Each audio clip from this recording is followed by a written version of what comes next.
Hello everybody and welcome to the first AFA lecture on the shoulder girdle, the shoulder and the arm, or sometimes known as the shoulder complex.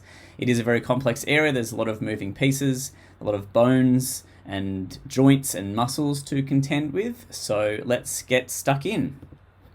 So first of all, the learning objectives. Mainly throughout this lecture, we're going to identify the main structures of the shoulder region, including the bones, joints, special structures that includes bursae and cartilage, and deep and superficial muscles. They're the main things we're going to be looking at. We're also going to be describing the function of each of these muscles, how they move over the joints. We're looking at the OINA of the muscles, the oina. This is the origin, the insertion, the nerve that innervates that muscle, and the action. That's something you're going to hear that a lot. The nerves for the muscles of the shoulder is probably the hardest nerve pathways to remember because many of the different muscles of the shoulder have their own separate nerve or a very particular nerve that innervates certain groups. So from a neural perspective, this is probably the hardest area to study because as you go down the arm, it's just like one nerve will innervate many muscles. So pay particular attention to the nerves that innervate muscles of the shoulder complex.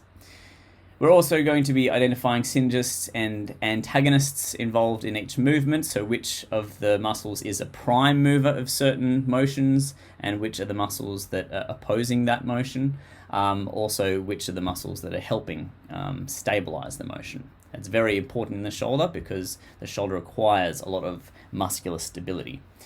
And finally, we're going to be identifying what functional movements require which muscles of the shoulder. So, first of all, we're going to start with movements of the shoulder. We need to agree on the movements before we can progress. You should know your osteology. You should pretty much know the bones that are moving through shoulder motion and the joints where that movement is permitted. So the joints that we see in the shoulder girdle is the sternoclavicular joint, which makes sense. It's a joint between the sternum and the clavicle, right here. The acromioclavicular joint, this is this joint at the very tip of your shoulder. Clavicle makes sense. Acromio doesn't always make sense to everyone, but that's because this part of the scapula here is called the acromion process. And you might ask, why is it called the acromion? Doesn't make any sense. Well, in Greek, akros means a peak, okay, or a summit, or the height of a hill. And that's why the Acropolis in Athens is this building on top of a mountain. So akros or acro means the top. You might also hear it in acrobat, who is somebody who is on the top of things a lot, doing flips, okay? So acromioclavicular joint is this joint between the acromion process of the scapula and that lateral end of the clavicle. And then you have the scapulothoracic joint. It's not typically a joint. You could say it's a sesamoid joint, like a floating bone. And that is just the joint between the scapula and the thorax, or the ribs, okay? As you know, there's no actual joint there, but they are two bony surfaces moving on each other, controlled by muscles. So you can say it is a joint in the literal sense. So those are the three joints that form the shoulder girdle. Now the shoulder girdle have very particular movements.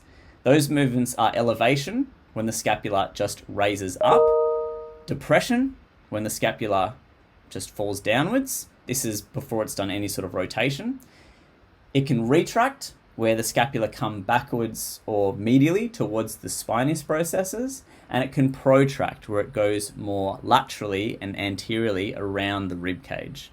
Okay, so retraction and protraction. And then they will actually also rotate upwards and downwards, which you can call upward rotation or lateral rotation, and downward rotation or medial rotation. You can choose which one you like. And when you're looking at the upward and downward rotation, you're looking at how the inferior angle of the scapula moves. If it moves up like this, it's upward rotation, and if it moves down like that, it's downward rotation. Okay? Those are the movements of the shoulder girdle. Elevation, depression, retraction, protraction, upward and downward rotation. And you would see all of those movements at the scapulothoracic joint, the sternoclavicular joint, and the acromioclavicular joint. All three of those joints will permit those motions. All right, that's the shoulder girdle. Now we're looking at the shoulder joint. So the true shoulder joint is the glenohumeral joint. Okay, this is the articulation between the scapula, or the glenoid cavity of the scapula, and the head of the humerus. Gleno, another word here that doesn't make sense to the bone, it's just a feature of the bone. Glenoid or glen in Greek just means a cavity or a socket. If you've ever traveled to Scotland, you know Scotland have these glens, which are just these valleys that typically have like a gently sloped concave side. So you just walk through the glen. It just means a cavity, okay? So the glenohumeral joint is that typical shoulder joint, and it has its own movements that can act independently to the shoulder girdle.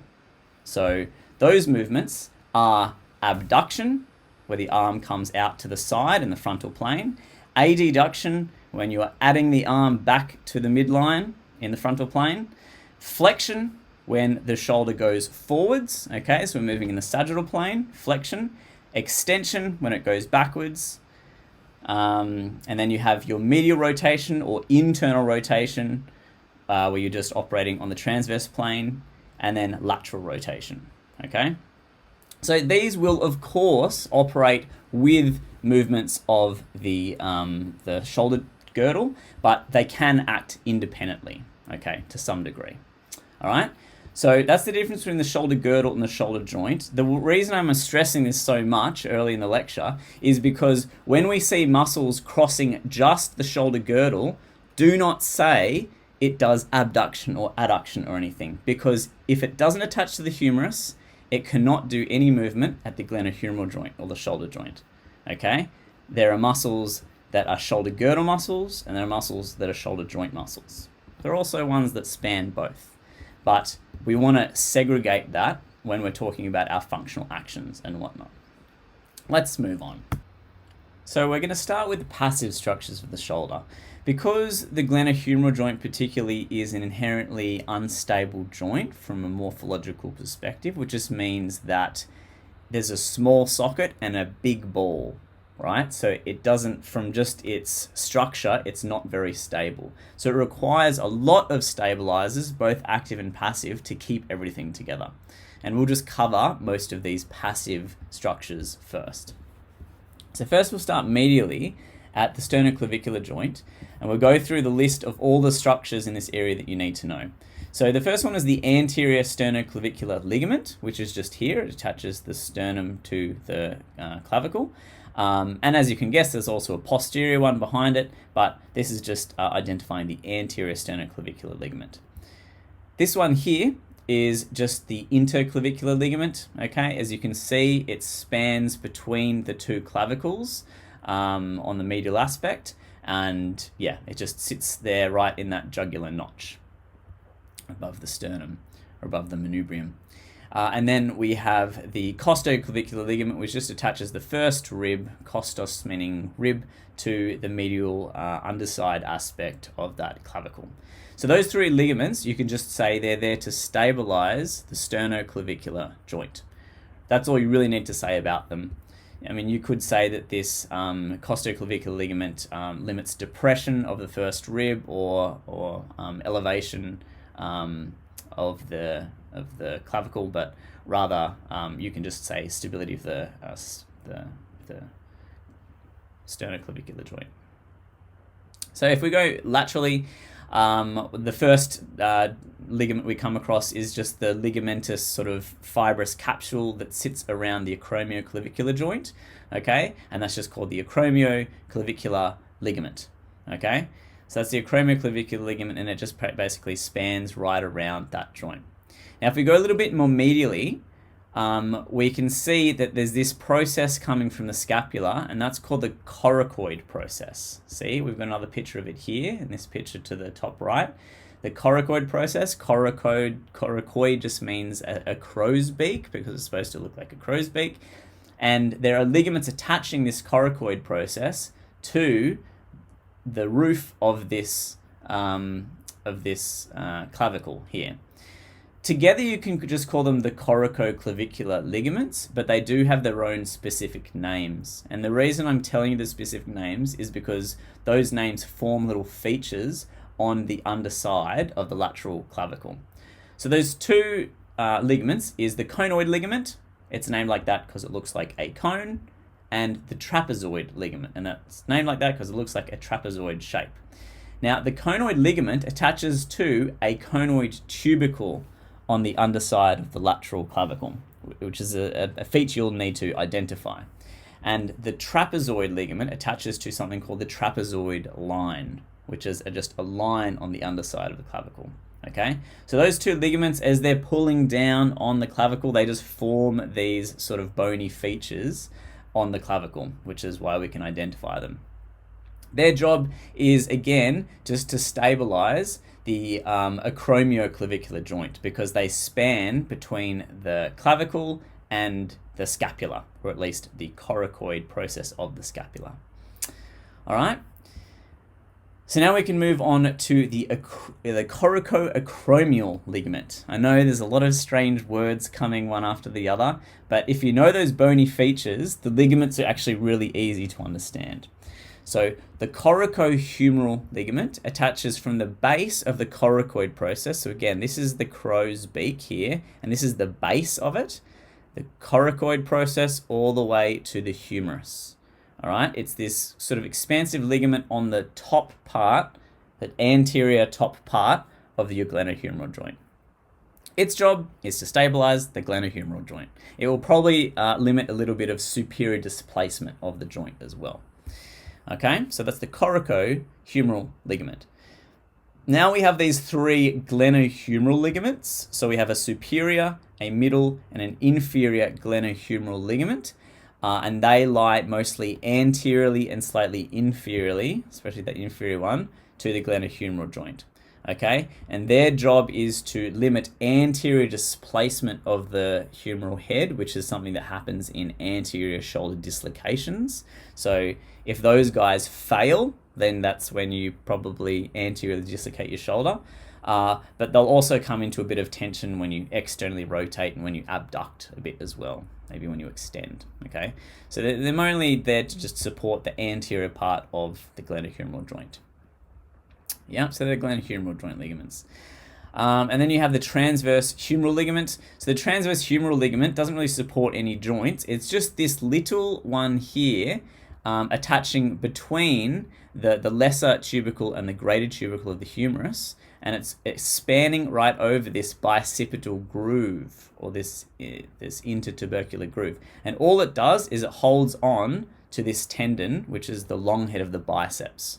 So the transverse humeral ligament just stabilizes the tendon of the long head of the biceps, which we'll see a little bit more as we go on. All right, so they're all of the ligaments of the shoulder that we're going over. But we also need to appreciate that there's a subacromial bursa. There's many other bursa, but the subacromial bursa is the one that's quite important. Subacromial, it just means it's below the acromion. Okay, so it sits in this very small space-occupied place, and its job is to allow for smooth movements of the tendons of the rotator cuff as you're moving your shoulder through range. Okay, this is a blown up version of it. It's not usually this big. They've injected it with some sort of wax or dye and extended it as well as part of the capsule. But that's basically what the subacromial bursa is. It's just a fluid-filled sac that allows for smooth gliding movement. Unfortunately, the bursa itself could actually get inflamed and irritated, and that's where you get a shoulder bursitis, which can be quite annoying to deal with. So yeah, this bursa here can also be a cause of grief in the shoulder. So as you can see, that subacromial space is pretty small, so anything that occupies or causes excessive friction through that area can cause shoulder issues or impingement issues. But we'll get on to that later. So As I mentioned, morphologically, it's not the most stable joint in the body. It sacrifices stability for mobility. So it's a very mobile joint, the glenohumeral joint, but it requires a lot of stabilizers to help keep it in place. We noted some of these passive stabilizers before, like the coracohumeral ligament, this one here that sits on the top and front of the joint. And of course, the superior, middle, and inferior glenohumeral ligaments, which here sit more anteriorly and inferiorly. So those guys help from a passive perspective, but then you also need these muscles to actively suck that ball into the socket, okay? Create that force closure. You need it to be sucked into the socket so it has stability, so those larger muscles of the shoulder can actually help move the joint. So the muscles that stabilize the shoulder, they're called the rotator cuff muscle group, and they're called that because they also help rotate the shoulder, but their primary job is to create stability for the joint. So let's go through the rotator cuff muscles. First, we have the teres minor, which is a muscle at the back here, and again, we will go over these muscles again, just giving you a brief introduction. The teres minor, it lies sort of at the posterior aspect of the joint, as does the infraspinatus, okay, which is here. You can see there's a clear distinction between them when you actually have a look at them from the back. Then you have the supraspinatus, which lies on the superior slash lateral, superior slash posterior side of the shoulder. And then there's a gap. And then after that gap, you have your subscapularis, which is more on the anterior aspect, okay? So they form a cuff, but this gap is filled in by the coracohumeral ligament, okay? And also filled in by a little tendon that then attaches right to the superior rim of the glenoid and part of the labrum. And that is a tendon of the biceps, the long head of the biceps brachii. Okay, so it attaches and it also provides a bit of shoulder stability as well because it can help suck that joint into place. And it helps in a way to close off that little gap that the rotator cuff muscles leave, but it's also helped by that ligament. And you can see there's the transverse humeral ligament holding the tendon in place. Okay, so all of these structures act together to help stabilize the shoulder. So if you're asked anything about passive or active stabilizers of the glenohumeral joint, you should know these lists. Okay, I thought I'd just go through a few anatomy through imaging pictures because shoulder imaging is something you're probably going to come across quite a lot, and especially when it comes to the bursa and the supraspinatus tendon. These are structures that get injured quite a bit, and you can see these injuries through imaging.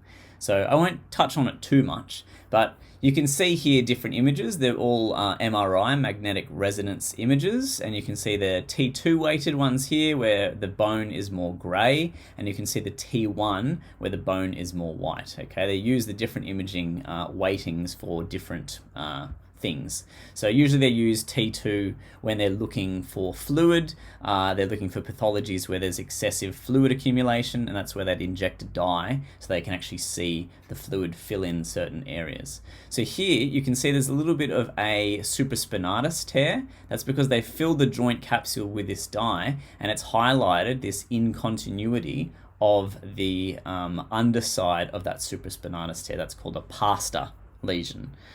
Stands for it's a partial articular PA supraspinatus tendon avulsion. Yeah, pasta. So that's what that is there. But in this case here, in this T2 weighted image, they've injected the bursa. Okay, so you can actually see how the bursa fills up the joint. It's more superior to this supraspinatus tendon. Right, that's the capsule inferior to the tendon, and that's the bursa superior to the tendon. So that would help identify anything at the top of the tendon or the bursa itself. So there's just some different images from the shoulder joint. Again, T2, I always think of the T. T2 is a black bag, and it makes the bones black as well. Yeah, this is just the same image here of what would be going on in this MRI image there. Okay, So the bursa and the supraspinatus, as you abduct the arm, they have to come underneath that small roof of the subacromial space. And if they are damaged or injured or inflamed or enlarged, then they can create this painful arc between 120 and 60 degrees of abduction or scaption. So, yeah.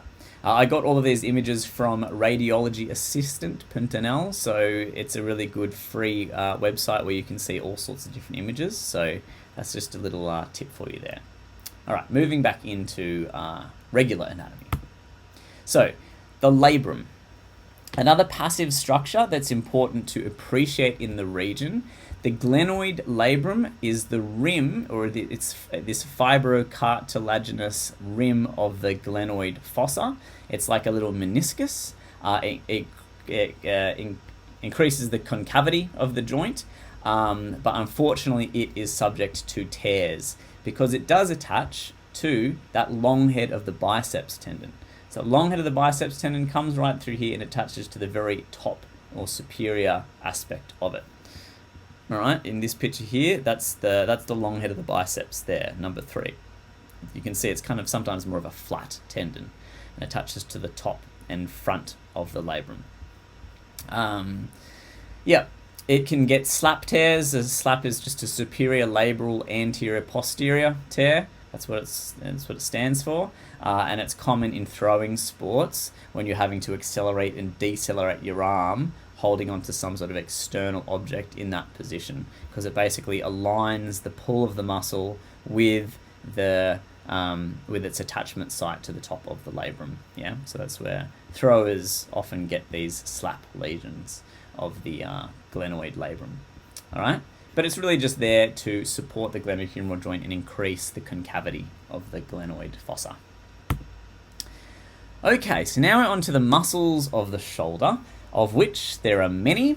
I will just identify them first from these pictures here, from anterior and posterior, and then we're going to get into them a little bit more intricately. There should be some that you're already aware of and you've probably recognized already. So let's just see if we can brush through this list to familiarize ourselves with this region. So first we have the trapezius. It has ascending, transverse, and descending parts. In this picture, we can only see the descending trapezius right here. If we look posterior, we can see the transverse and the ascending parts of the trapezius there. Yeah. Some people just call it the upper traps, the middle traps, and the lower traps. That's fine as well.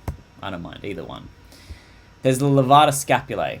Okay, levator scapulae. If you take the trapezius away, you can see this muscle here, which will attach to the superior angle of the scapula. And as you can probably imagine, it elevates the scapula, the levator scapulae.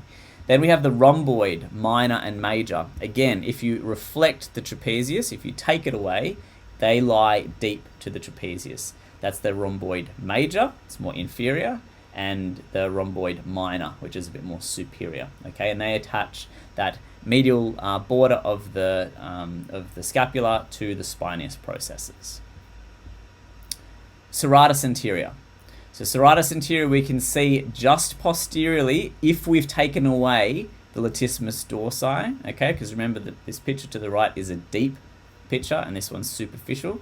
So if you could take away latissimus dorsi, you can see a bit of serratus anterior here, but even with all of the superficial muscles in situ, you can see the serratus anterior popping out just to the side of people's ribs here. If you have low body fat, you can see these little fingers on your ribs coming out, and that's the anterior expansion of the serratus anterior. We have the subclavius. The subclavius, again, if you take away the pectoralis major, you can see this little muscle attaching the first rib to the underside of the clavicle, and that's the subclavius muscle. Okay, a small one. Then we have your pectoralis minor muscle. So that lies deep to the pectoralis major. It's just this small muscle here, okay, which will attach to that acromion process there. And then you have your pectoralis major muscle, which is this large pectoral muscle that overlays it, one of the largest muscles of the shoulder girdle. You have the latissimus dorsi. Hopefully some of these things you're already pretty aware of, that you've come across from RAP and SAP already.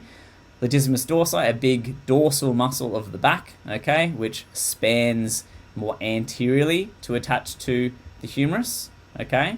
It's coming right through here. It's latissimus dorsi right there. Teres major.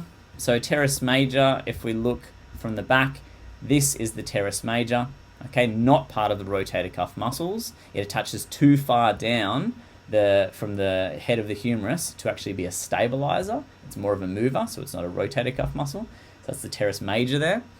And then you have our rotator cuff muscles, our subscapularis right here, our supraspinatus right there. They're above and below the spine of the scapula. So that's the supra above the spine spinatus, and the infra below the spine spinatus. Supra and infraspinatus. Then you have your teres minor. Okay, the difference between the teres major and the teres minor is that this long head of the triceps brachii will split between them. It's breaking them apart, so they can't be friends, right? So the teres minor is superficial to the tendon of the triceps, long head, and the teres major is deep to it, okay? And then you have your deltoid, your old deltoid, your big shoulder muscle here. It has posterior, lateral, and anterior portions, or you could say it has a scapular spinal part, and a acromial part, which is the lateral aspect, and it has a clavicular part, okay? So the deltoid has 3 parts. Again, I'm allowing you to just use anterior, lateral, and posterior delts as well. But yeah, these are all of the muscles of the shoulder, okay? Of the shoulder complex. Some of them are just shoulder joint muscles or glenohumeral joint muscles, and other ones are shoulder girdle muscles. Okay, so a bit more on the complexity of the movement of the shoulder girdle. Okay, we know it can elevate, depress, laterally rotate, medially rotate, protract, and retract. And we know that muscles can do these things, but it can be a bit more complex because... Okay, so a little bit more on the complexity of the function of the muscles around the shoulder girdle, particularly those around how the scapula moves in space.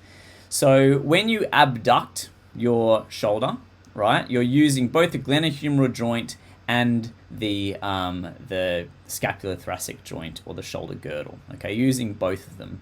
And your abduction is usually initiated through the glenohumeral joint by the supraspinatus, okay? It kind of helps kick off that movement. But then eventually you're going to have to start to elevate that scapula or laterally rotate that scapula to allow for more glenohumeral motion.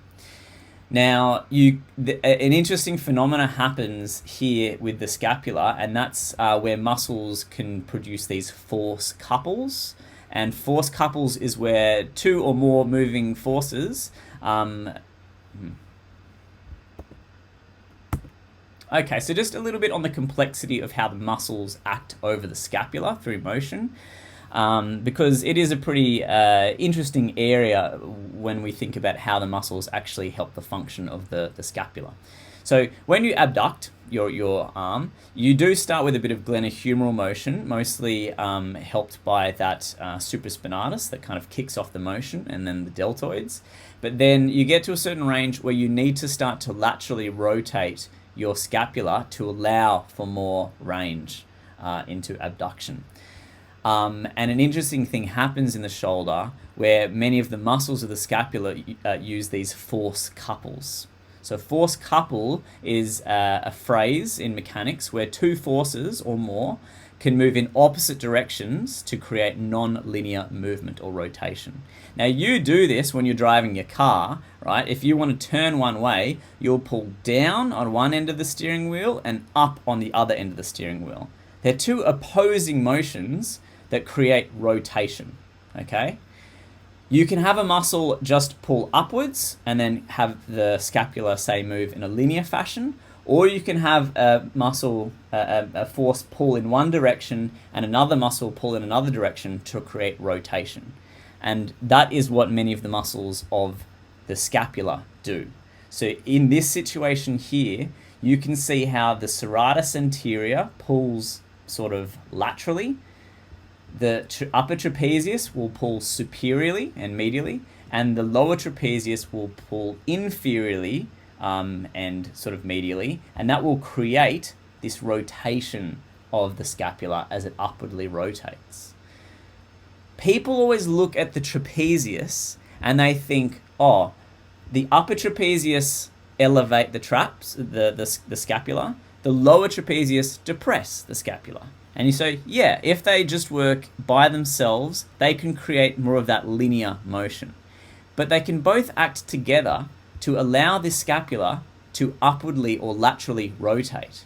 And it does this by the lower trapezius anchoring this part of the scapula here. So it's just kind of staying static, like isometric. And then the upper trapezius can pull across that anchor point to actually create lateral rotation. So you use the entire trapezius muscle to upwardly or laterally rotate your scapula because they form these force couples. Okay? So there's just an interesting way of how these muscles function. So you can say lower trapezius upwardly rotates the scapula, even though you wouldn't think that when you just look at it. We'll touch on this more in the practicals. Oi, what are you doing? Studying advanced functional anatomy. Oh yeah? How's it going? Are you retaining that information? Maybe 50-50, there's a lot to go over. Did you know that exercise before memory encoding and during memory consolidation can help with memory recall? Yes. It means you should exercise before or during study to help retain memory. Here we go, do 10 sit-to-stands. Alright.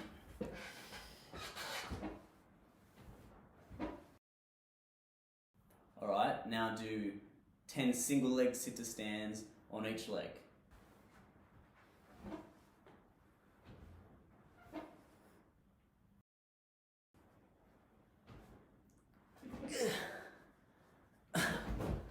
How do you feel? Ready to learn?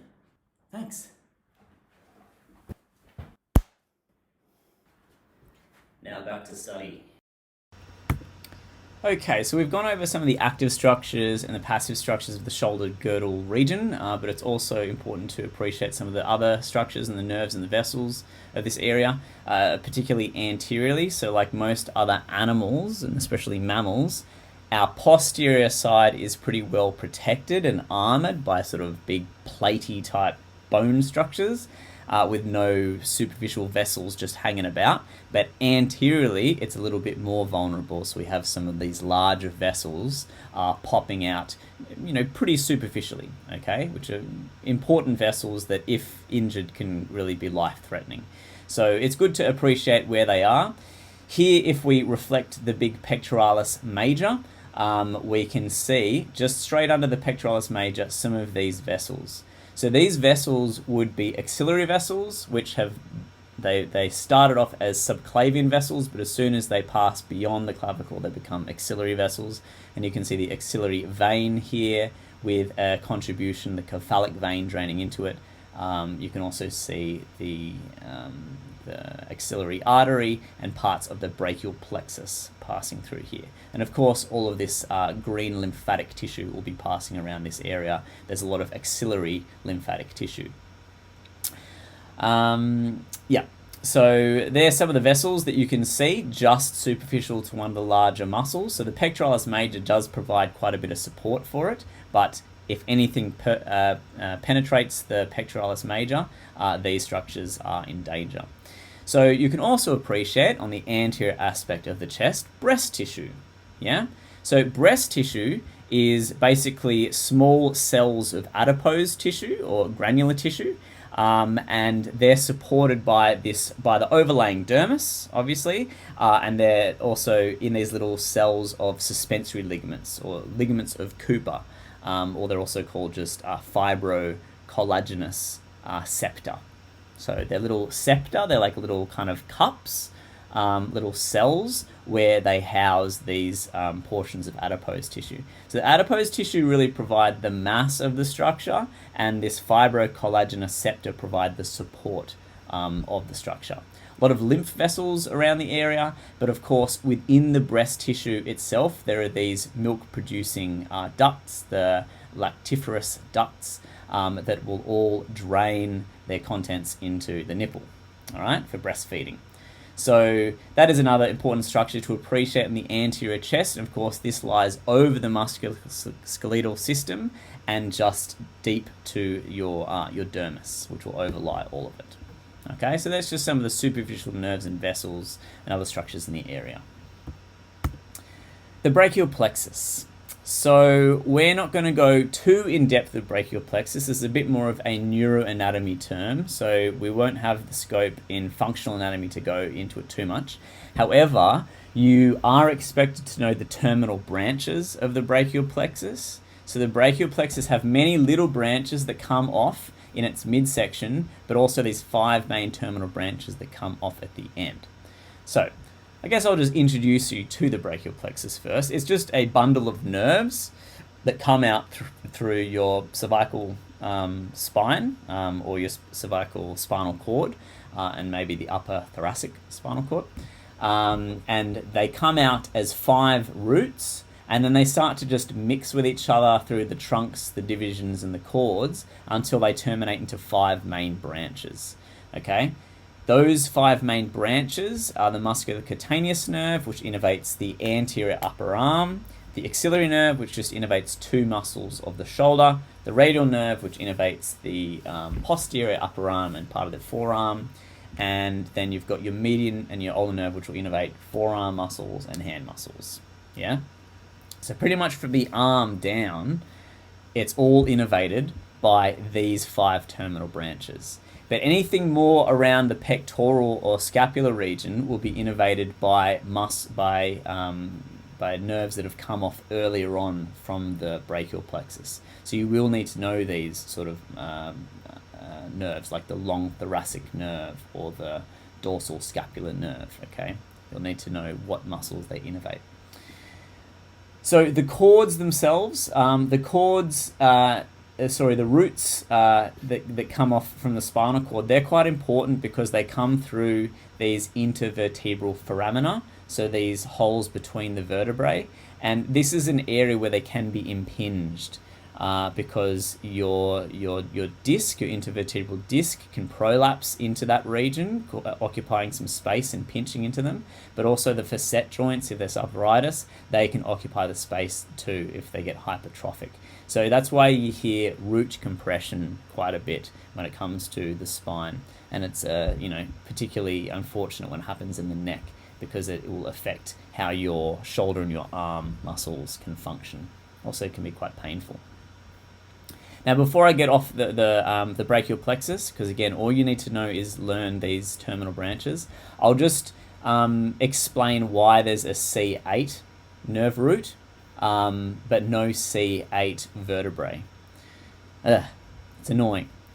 It's because all the way up in C1, the nerve root that comes above the C1 vertebrae is C1, and the nerve root that comes below the C1 vertebrae is C2. Okay, so that means C2 vertebrae has its nerve root coming above it. Okay, so then C3, its nerve root comes above it. C4, nerve root comes above it. C5, which we can see here, the nerve root comes above it. Now, it continues this way. C6, nerve root comes above. C7, nerve root comes above. But when it comes to T1, we want to switch to the nerve root coming below because it's actually more in line with the vertebrae itself. But it means this one should be T1, but then we want this one to be T1, okay? It's annoying, so they just call this one C8. And then T1 and all of the thoracic and the lumbar vertebrae, they all start to go below the corresponding segment. So at this junction, the nerve roots come from being above the corresponding segment to being below the corresponding segment. And that's why they just created this C8, just to allow for that process to happen. I know, it's annoying, but that's just the way it be. So, this is a nice graph of the muscles and the nerves that are innervating those muscles. So supraspinatus infraspinatus being innervated by the suprascapular nerve. I'm not going to just go through each one of this. I'm not just going to rope teach you this. It's something I hope you learn a little bit, and we'll reinforce more in the labs and the pracs so you actually can understand it a little bit better. So you don't just have to just memorize. Yeah, so that's the brachial plexus. That's all I'll say on it for now, but we'll be revisiting these nerves as we go through the individual muscles. So the first muscle that we can go through is the trapezius, one of the largest muscles of the shoulder girdle. It has three parts: the descending part, which is descending from its origin of the spinous process of C7 and all the way up through the nuchal ligament, and then the nuchal line and external occipital protuberance. So this whole region here, it would be its origin, and then its insertion is down here on the lateral 1/3 of the clavicle and the acromion of the scapula. So that is why we call it descending, because it's coming from this region to that region. It's not ascending, it's descending. And then we have your transverse part of the trapezius, which is coming from the spinous process of C7 to T4, and then coming right across to the acromion and medial half of the spine of the scapula. So yeah, just right there. Sort of like that's half of the spine of the scapula, and then the other half, or the other portion of it, will be attached slightly by the ascending part. Okay? So it spans pretty much all the way from the occiput down to T12. So the whole thoracic and the cervical spine is being connected by this trapezius muscle. And because those different parts have different fiber orientations, the upper part can help elevate the shoulder girdle, but also upwardly rotate. But if the shoulders stay stable, then it can actually extend the head or laterally flex the head. Okay, so it just depends which point is stable and which point is mobile. Then you have your transverse part, which is just mostly good for retracting the shoulder, bringing it backwards. And then you have your descending part, which can depress, retract, but can also upwardly rotate, like we mentioned before. It provides a point of stability to create that force couple to allow for upward rotation. So I mentioned a few things here, a few bony features that you may have learned from your bony list, but the superior nuchal line, right? This is just this line at the back of your occiput that you can sometimes feel. And then this line, it terminates into this external occipital protuberance, which is this bump at the back of your head. That's all that means. The spinous process C7, yeah. And also the nuchal ligament. We're going to visit the nuchal ligament in just a bit. It's a ligament that will be spanning the cervical spine, but I'm not talking about it just yet. So here we go. We've got the trapezius. You can assume what each of the fibers do based on its fiber directions, but it's all innervated by the anterior rami of C3 to C4. So it's not actually innervated by the brachial plexus. You can just say anterior rami of adjacent vertebrae, but it's also innervated by a cranial nerve, the accessory nerve, which is the 11th cranial nerve. Okay, so it's one of these evolutionary muscles that was really, really important. So that's why it's hardwired to an important cranial nerve. And having to move your head quickly is of utmost importance to mammals, because it helps us both protect our head and also orient our head towards danger. So that's why it's hardwired by a cranial nerve and not innervated by just a lame little brachial plexus nerve. Okay, so we went through the trapezius. Now, if we go deep to the trapezius, you can see some of these other muscles attaching to the scapula. And you can call them the posterior axioscapular muscles, okay? Or the deep portion of them. You don't need to call them that. That's just what I call them. They're posterior. They go from the axis to the scapula. The axis being the axial skeleton in the midline.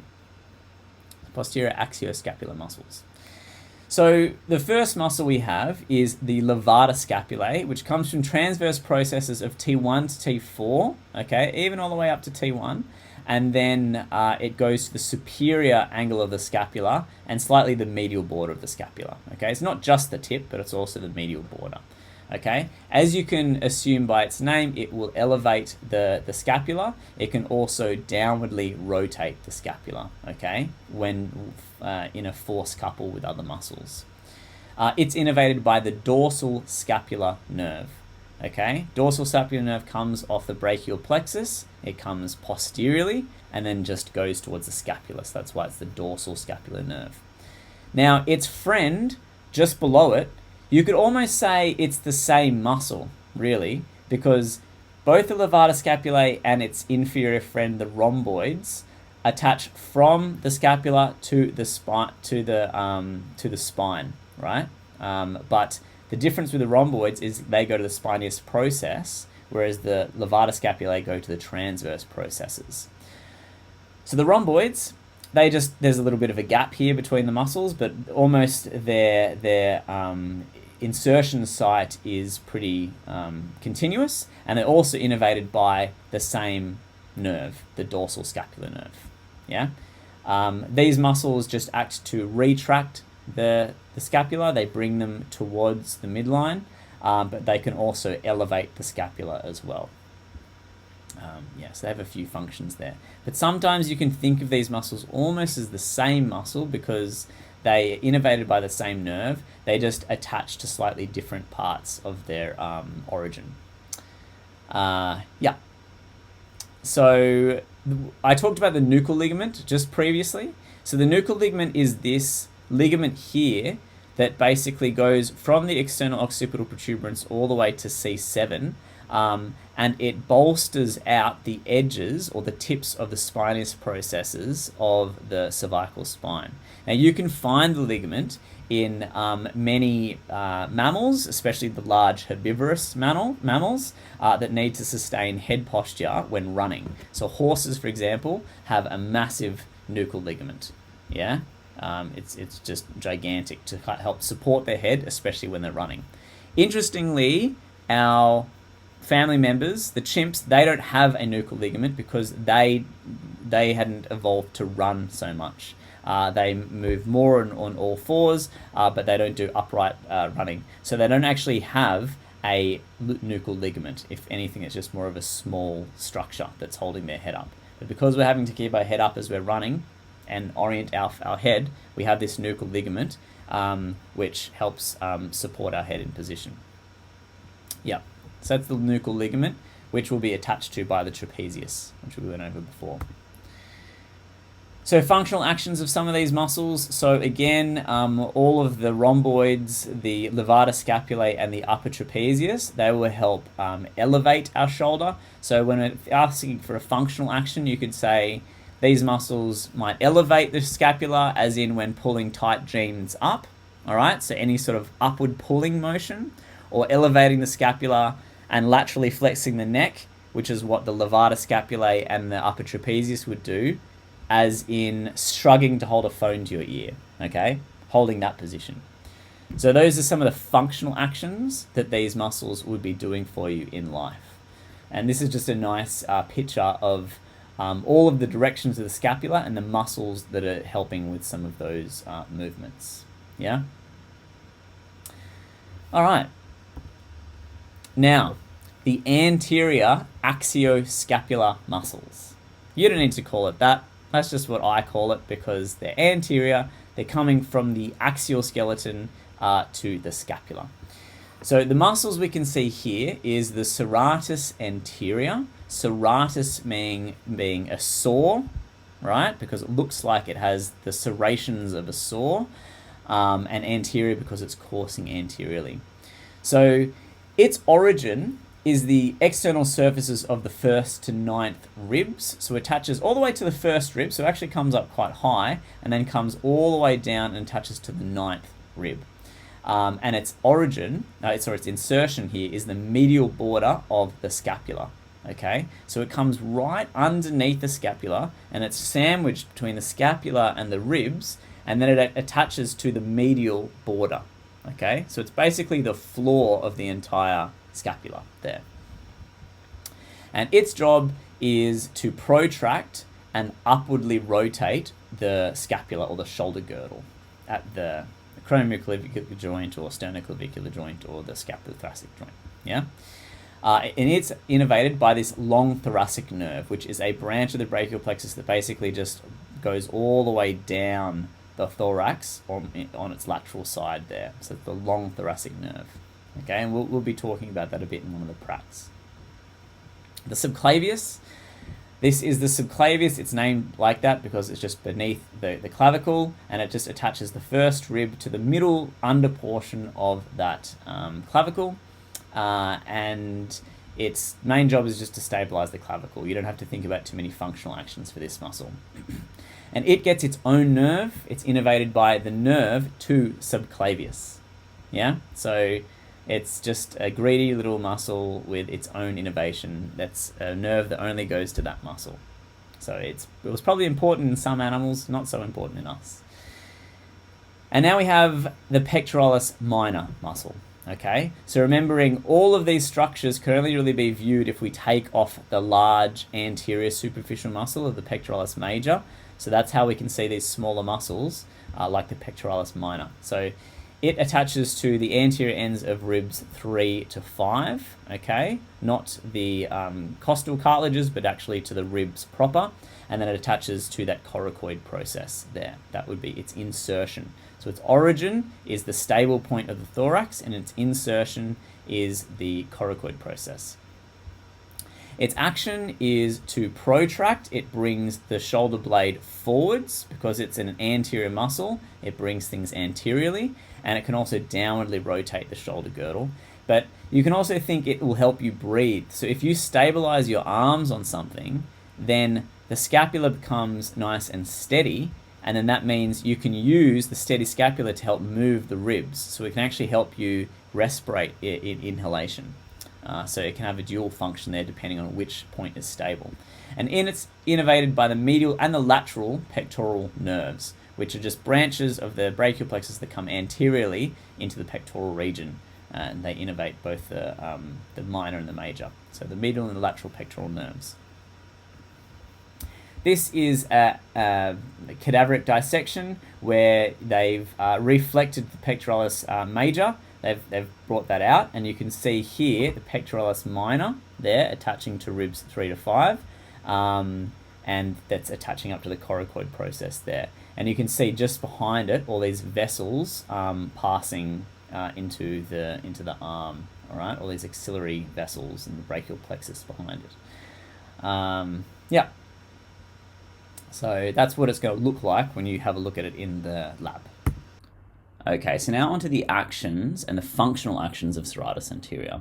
So we know the serratus anterior attached to that medial border of the scapula, and then they course forwards to ribs 1 to 9, and they attach right through sort of under your armpit there. You can see them. And because it attaches to the back of the scapula and the front of the ribs, it pulls that scapula forwards, right, towards those stable ribs. So that motion is protraction, but it will also help with the upward rotation. And in reality, protraction and upward rotation happen at the same time. As you can sort of see here at the end of a punch, which would be a good functional action for the muscle, this guy is protracting the scapula and upwardly rotating it when reaching forwards or at the end of a punch. The best way to sort of demonstrate this would be through complete anatomy. So let's see if I can get complete anatomy up here. This is the skeleton. I can add some muscles all the way to the skeleton, and as you can see here, serratus anterior just pops out through the side there. Yeah, you can't see it from the back so much, but you can see it just underneath the armpit as it pops forwards, and it's always almost continuous with the fibers of the external abdominal obliques. But if we click on serratus anterior, if we go to motion, let's have a look at how the serratus anterior protracts. There you go. So that's it contracting. Boop. Brings the shoulder forwards and then relaxes to let the shoulder come back. The serratus anterior pec minor do pretty much the same thing, yeah? Because it's attaching backwards to the scapula, forwards to the ribs. Okay. Okay, so now onto the shoulder prime movers. So these are very familiar muscles. These are muscles that come from the ribs or the scapula in the case of the teres major, and they're going to be attaching to the humerus. So we're going to regard them as shoulder joint muscles. Although two of these big muscles do cross the shoulder girdle, we're going to describe their movements in relation to the shoulder joint, okay, the glenohumeral joint. So let's start with the pectoralis major. So the pectoralis major we know is a big fan-shaped muscle, so we regard it as having three separate parts. You can almost see how this lower part sweeps underneath the more anterior upper parts here. So those three parts are the clavicular head, okay, which is the pec major that attaches to the clavicle. And then there's sort of a distinct split here where you can then find the sternocostal head, so that's attaching to the sternum and part of the ribs, and then also has an abdominal part. The abdominal part is a little bit flatter, and then it's continuous with the external abdominal aponeurosis. So it crosses over the abdominals and connects to the opposite side. So the clavicular head, its origin is obviously the medial half of the clavicle. So if you can split the clavicle in half, it's that medial portion of it. The sternocostal head attaches a bit to the manubrium, the sternal body, and part of the true ribs and their costal cartilages just down there.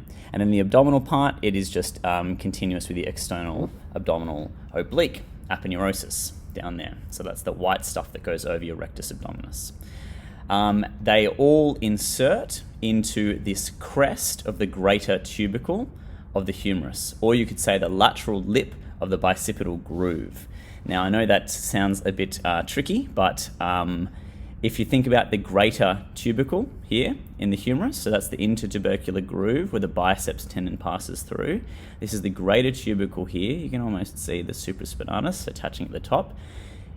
As you go down from the greater tubercle, it forms sort of a little lip or a ridge, and we can call that a crest or a lip, and we'd call it either the crest of the greater tubercle or the lateral lip of the bicipital groove, right? And that's where the pectoralis major comes and inserts into. It sort of covers over the biceps tendon as it sort of does this little curl around, and it attaches most laterally to that upper humeral, close to the anatomical neck. The surgical neck of the humerus.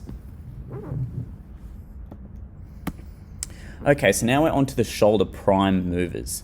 Note that I'm saying shoulder. So we're talking about muscles here that move the glenohumeral joint, or the shoulder. Now, of course, these two big muscles here, both the pectoralis major and latissimus dorsi, they do get to the shoulder by way of the shoulder girdle, so they will move the shoulder girdle as well, but we're going to regard their movements as shoulder joint movements. So when we talk about the actions of these muscles, we're going to talk about shoulder actions, like the flexion, extension, that kind of stuff. So we'll start with the pectoralis major. So pectoralis major, a big characteristic muscle of the anterior chest, very recognizable. It has three parts to it because it's a large fan-shaped muscle. On the superior side, we have the clavicular head because it's attaching to the medial half of the clavicle. So you can see if you split the clavicle in half, the medial half is being attached to by the clavicular head of the pectoralis major, and the lateral half is being attached to by the anterior deltoids. Okay, they share the clavicle, half and half. Then the next head of the pectoralis major, we've got the sternocostal head, or some people just call it the sternal head of the pectoralis major, and that's attaching the manubrium, the sternum, and part of the ribs and their costal cartilages. So the upper ribs, so they'd be the true ribs. And then you can sort of see more of a flatter region at the bottom, and then that connects with the external abdominal aponeurosis, which is just this white fascial sheet that crosses over your rectus abdominis, and here we just call this the abdominal part. So typically this is a head because it's actually a bit bulkier. This is a head because again it's bulky, but the lower part is a bit more of a sheet, so it's more of a part. They don't tend to call it a head so much. the whole pectoralis major comes up and converges into one insertion site, and that insertion site is the crest of the greater tubercle or the lateral lip of the bicipital groove. Now, I know that sounds like it doesn't make a lot of sense, but if you think about the greater tubercle here of the humerus, and you can see here's the greater tubercle, the lesser tubercle, there's the biceps tendon, long head of the biceps going through the bicipital groove or the intertubercular groove or sulcus. This is the greater tubercle, and then it has a lip that goes down below it, or a crest, and that is where the pectoralis major attaches to that crest. It's also named the lateral lip of the bicipital groove. So as the groove comes down, the lateral most lip of that groove, that is the insertion site of the pectoralis major. So you can see the pectoralis major, it covers over the biceps tendon and almost protects it and also helps keep it in place. So that's the pectoralis major, the most superficial of the muscles that will attach to that area of the humerus. What does pectoralis major do? Well, the upper fibers can flex your shoulder joint.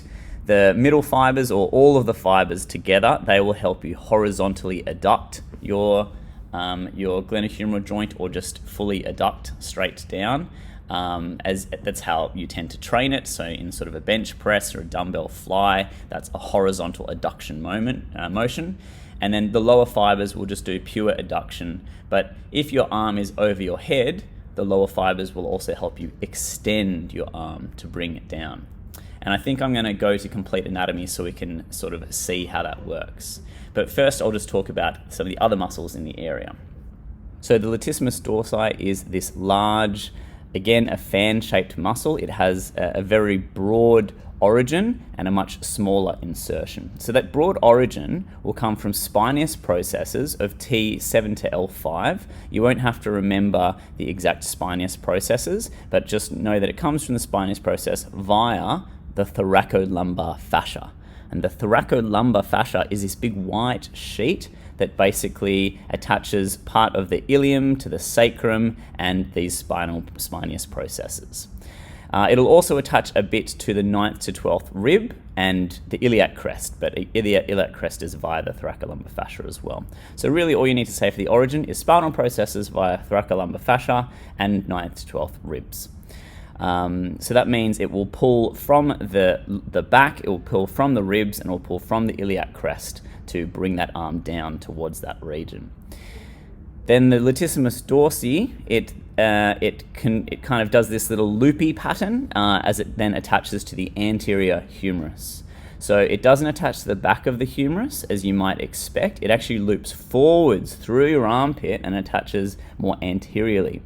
So here we could see where the pectoralis major attached to that crest of the greater tubercle. The lat dorsi attaches right into the floor of the intertubercular sulcus. So not right in the intertubercular sulcus itself, but to the floor of it as it comes further down. Okay.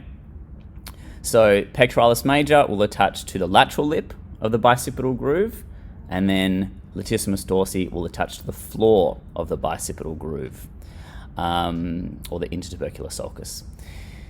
So because it does this forward looping, it can actually help you internally rotate your shoulder. Its primary function would be to adduct, to bring your arm back to the midline, but it will also help you internally rotate and extend, bring your arm backwards as well. So finally, I'll just mention the teres major. So the teres major is like the baby latissimus dorsi. It's this little guy that has always just wanted to be the latissimus dorsi, but it's just not as large. It only comes from the scapula, okay? So it only comes from the posterior aspect of the inferior angle of the scapula, a little bit of that lateral border as well. And then it comes forwards and does the same thing as latissimus dorsi. It just loops into the front of the humerus. So its actions are the same. It can help slightly extend your arm, adduct your arm, and it internally rotates your arm. So pec major, teres major, and latissimus dorsi, they all help you internally rotate your humerus. So internal rotation is a pretty strong movement because you have these big muscles helping you out with it. So yeah, as you can see, this is the long head of the triceps, and the long head of the triceps, it will split the teres major from the teres minor. So if you're ever looking at the cadaver and you see that the long head of the triceps goes underneath one of the teres muscles and over the other teres muscle, it goes over the major and under the minor, because that's why the minor will externally rotate, but the major will internally rotate because it loops to the front. And its insertion is the crest of the lesser tubercle of the humerus. So again, if you look at the tubercles of the humerus and the crests that come down them, the greater tubercle's crest will be where the pectoralis major will be. The floor of the intertubercular sulcus or crest will be the latissimus dorsi, and then the lesser tubercle, or the crest of the lesser tubercle, will be where the teres major will attach. So they just kind of go 1, 2, 3. They almost attach to the same spot, which is why they all internally rotate. And anatomists have come up with this way of remembering it. They call it the lady between two majors. There's a pec major and a teres major, and they're both on the side of a lady. They're like escorting her somewhere, something. The lady being the latissimus. So that's one way to remember it. But I think I'll just show you in complete anatomy to get a better 3D image of what's going on here. So let's bring on those muscles. In fact, I'll start with just the bony landmarks. So the red and blue bony landmarks. Here we go. Let's zoom in here. So see that this is the intertubercular sulcus, that is the lesser tubercle, that is the greater tubercle, and this is the crest of the greater, and that is the crest of the lesser. So the crest of the greater is where the pectoralis major will attach, and the crest of the lesser is where the teres major will attach. And then the floor of the intertubercular groove is where you'll find the latissimus dorsi. So see how they just kind of almost attach to the same spot in 3 stripes. Let's bring those muscles on just so we can just see them. And we'll take away this guy. And there you can see pec major attaching here. Latissimus dorsi has had to curl around from the back. It loops into the front of the shoulder just to attach right here to the floor. And then we've got the teres major there that's also looped around the humerus, which is why it will provide internal rotation of the humerus. There you go.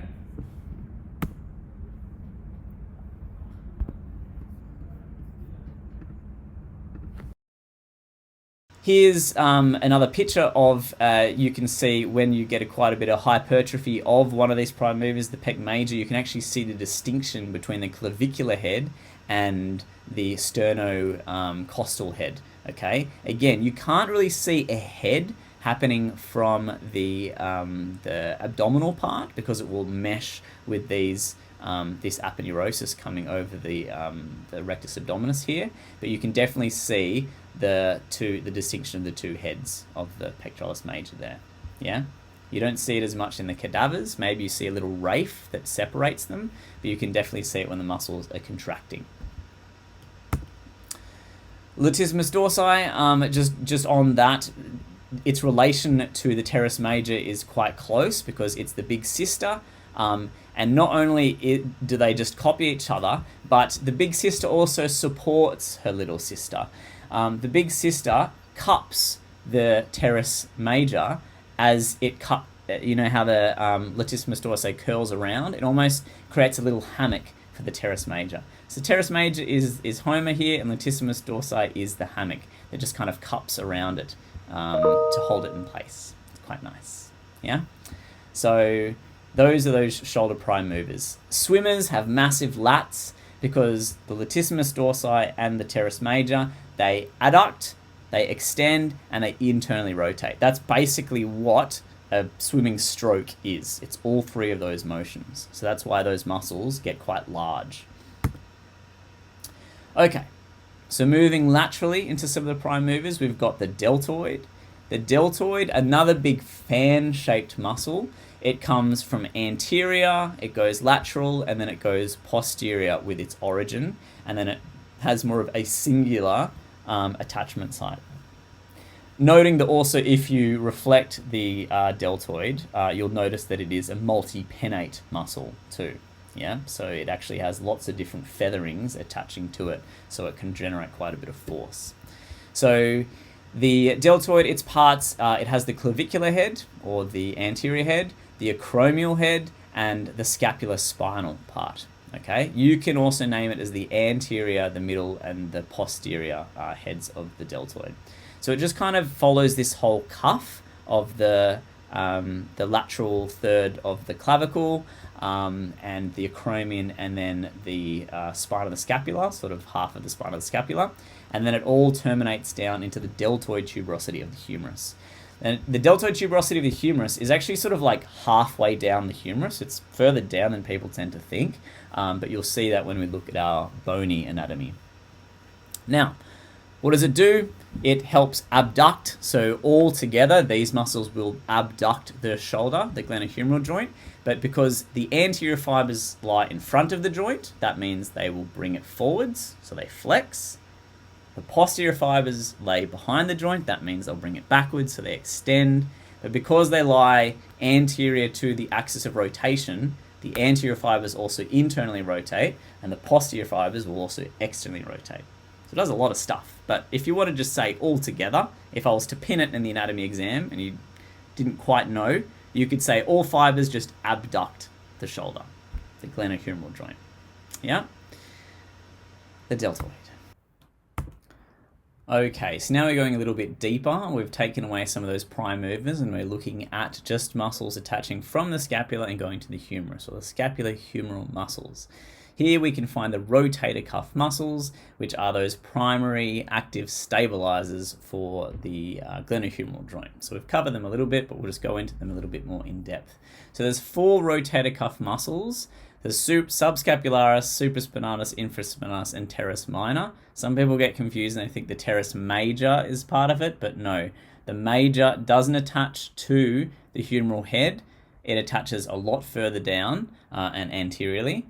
So it doesn't actually help stabilize the shoulder. It's more of a mover. So that's why it's not a rotator cuff muscle. Only these 4 muscles that really attach to the head of the humerus, or at least these greater and lesser tubercles of the humerus, they're the rotator cuff muscles. So we'll start with the subscapularis. So the subscapularis you can find on the underside of the scapula.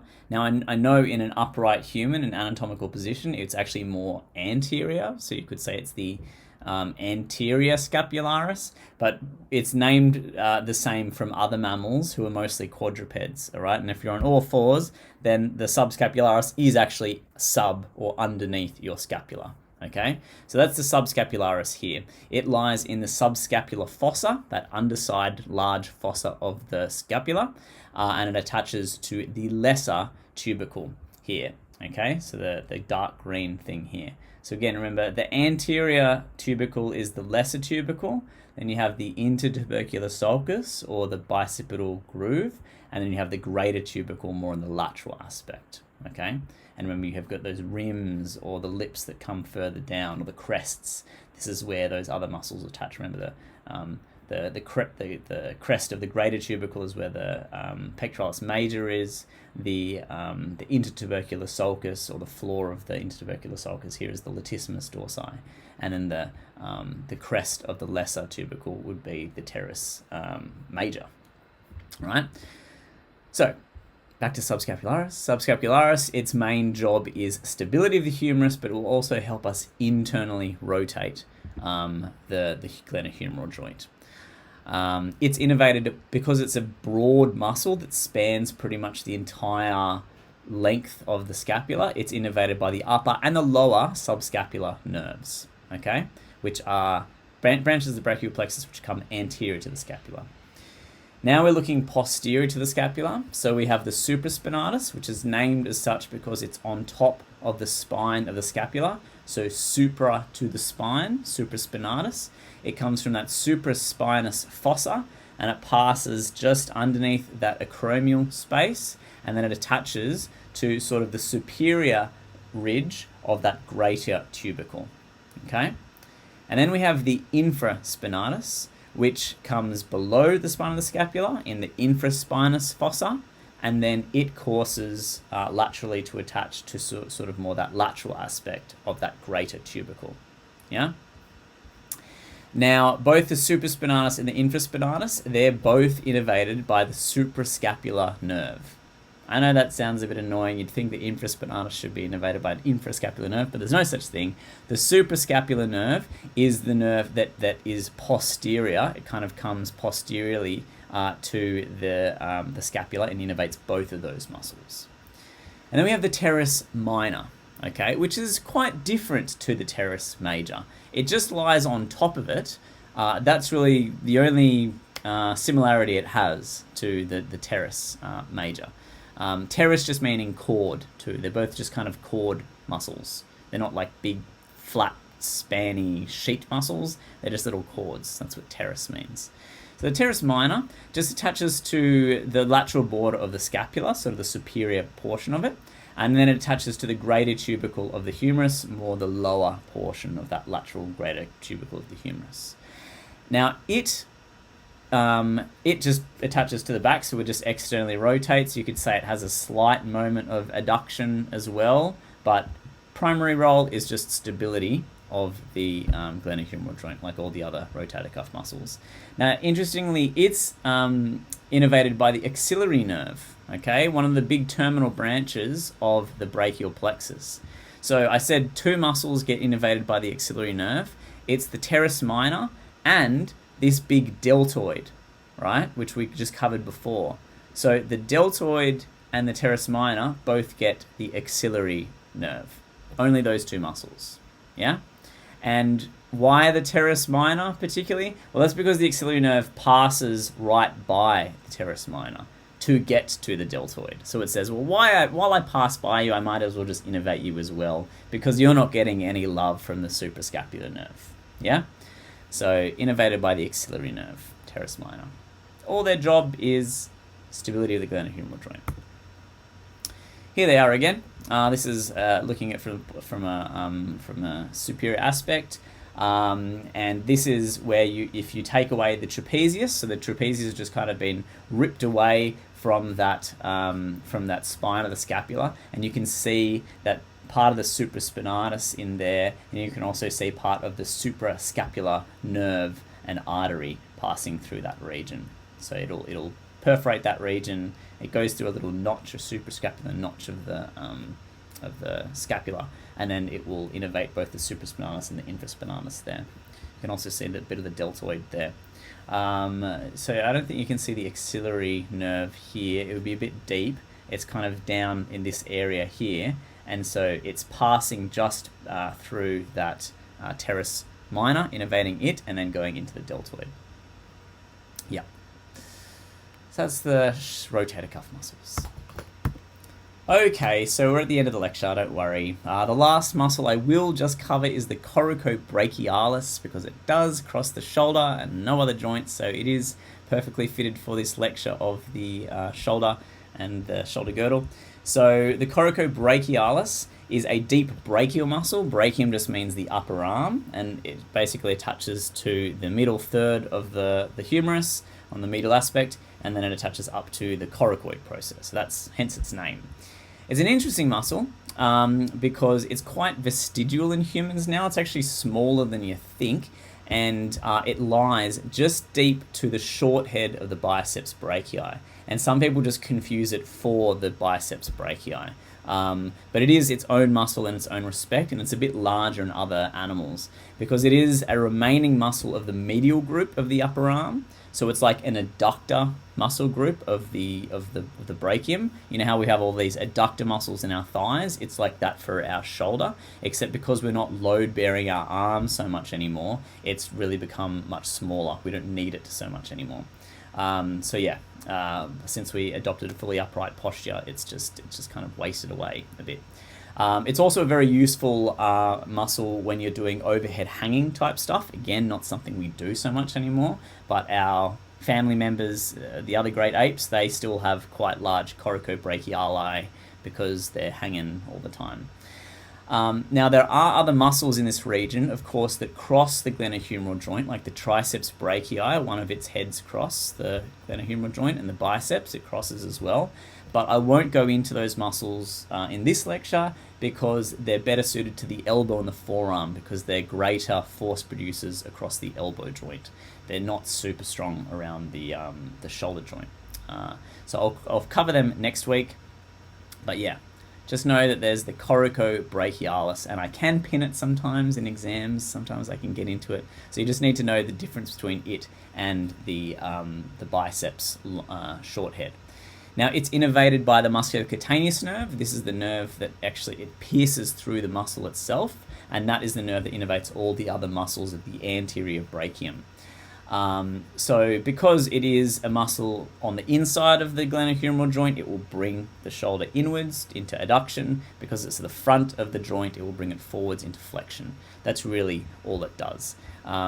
It's very interesting from a comparative anatomy perspective and evolutionary biology, but I won't go into it too much because you don't care. But if you are interested, you can always ask me. So lastly, I just want you to think about how these muscles can be used in a movement analysis. So I'll just go through this movement analysis for you for one phase, and I want you to think about these and maybe see if you can tell your teachers in the pracs what you thought about how these muscles functioned in these other phases. So first of all, if we're looking at a push-up around the shoulder joint, glenohumeral joint, and the shoulder girdle. We're moving here in the sagittal plane, okay, for this push-up, and the start of the phase is here at the bottom of the push-up, and the end of the phase is there. We want to go from here to there, moving through sagittal. So in the shoulder, from here to here, the movement that's happening is the humerus is coming forwards, so it's flexion. That's the movement that's happening between these points in time. And the muscles that would be contracting would be shortening because you're actually moving into flexion. So that therefore they're contracting concentrically, okay? And so which muscles would contract concentrically into flexion to perform this motion? Well, that would be the pectoralis major probably and the anterior deltoid. They'd be the main prime movers there.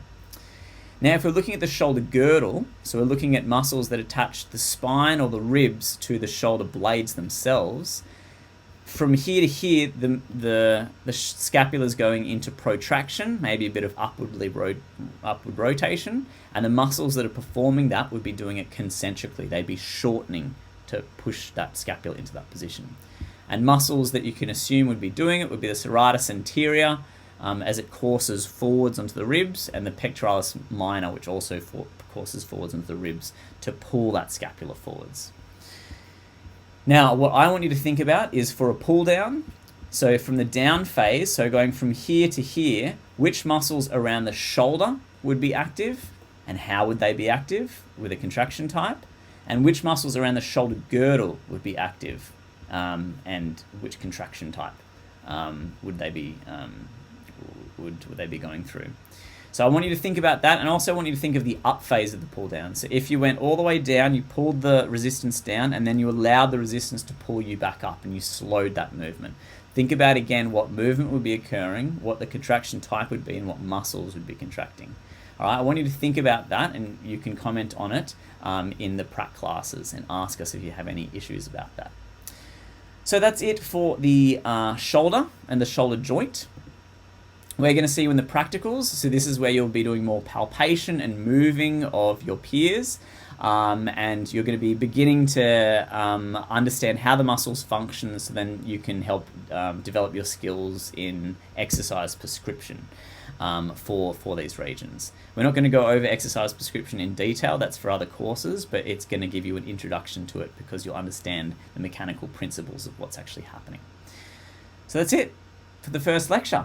I hope you all were able to enjoy it. You probably had me on quick speed, but yeah, you're through the first one, and I'll see you all in the labs, the pracs, or in the next lecture. Thanks for listening.